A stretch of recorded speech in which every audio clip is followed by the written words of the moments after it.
22,800 ची लेवल एवढी महत्त्वाची का, त्याच्याबद्दल थोडीशी माहिती तुमच्यावर शेअर करतो. हा फक्त माझा ॲनालिसिस आहे, कुठली टिप किंवा बाय सेल कॉलसाठी मी सांगत नाही आहे. मित्रांनो, आज मी हा व्हिडिओ करतो याच्या आदल्या दिवशी 14 फेब्रुवारीला मार्केटमध्ये एक ओपनिंगलाच मोठा फॉल आला. मार्केटमध्ये मोठी डाऊनमूव्ह आली. त्याच्यानंतर मार्केट 22,800च्या जवळपास गेलं.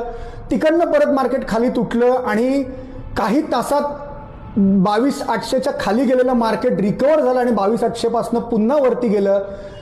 साधारण 1:30 ते 2 वाजल्याच्या दरम्यान जे काही इंडेक्स मूव्हर स्टॉक आहेत, उदाहरणार्थ Reliance, Infosys, TCS, HDFC bank आणि ICICI बँक, ज्यांचं इंडेक्समध्ये वेटेज जास्त आहे, ह्या स्टॉकमध्ये एक रिकव्हरी आली, एक अपमूव्ह आली, जी अपमूव्ह 3.25-3.5 पर्यंत टिकली, ज्याच्यामुळे मार्केट साधारणपणे 100 ते 150 पॉईंटनी रिकवर झालं 22,800 पासनं.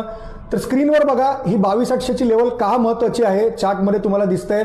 मागच्या वर्षी जेव्हा सेंट्रल गव्हर्नमेंटचं इलेक्शन होतं जून 24 मध्ये, तेव्हा हीच लेवल 22,800ची रेझिस्टन्स म्हणून काम करत होती.